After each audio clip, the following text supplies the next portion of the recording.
Good afternoon. Welcome to the Midday Mull for Monday, the 16th of August. Today we get back to reflecting on the various readings of Robert Murray McShane in his Bible reading scheme that leads us through the year. And today we're looking at 1 Samuel chapter 8, which begins, "When Samuel grew old, he appointed his sons as Israel's leaders." Up to that point, he'd been leading Israel. He is a prophet, he was a judge, and he did a circuit around Israel, going to various places to lead the people. And now he appoints his sons. The name of his firstborn was Joel, and the name of his second was Abijah, and they served at Beersheba. But his sons did not follow his ways. They turned aside after dishonest gain and accepted bribes and perverted justice.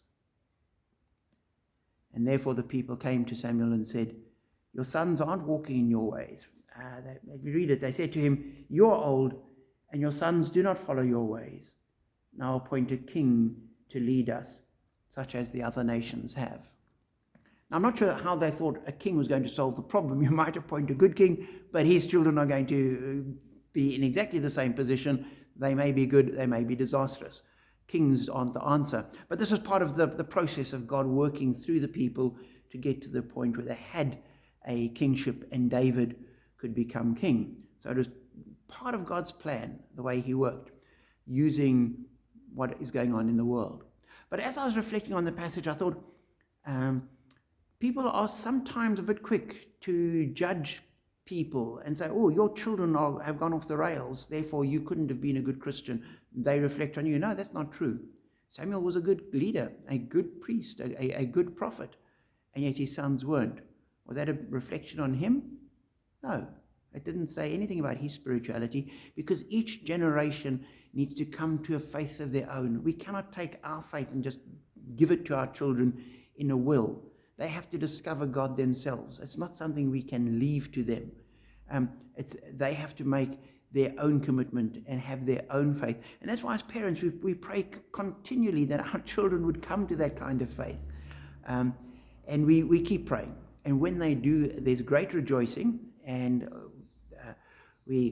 I say to people, if that is the case, be thankful. Give great praise to God every single day for that, because it often doesn't happen that way.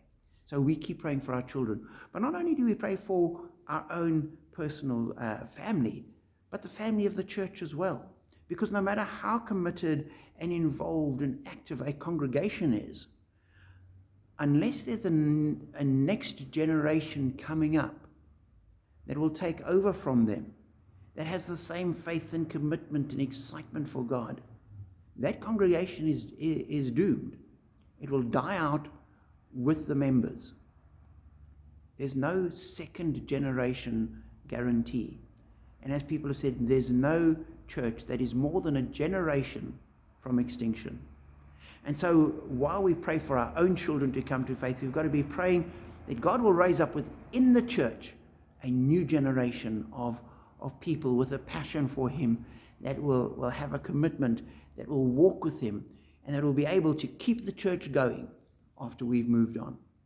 So I commend that to your prayers. Give thanks for the people that have influenced you. Pray that you'll influence others, and pray that God will raise up the next generation. We need that all the time. So continually pray that God will do that.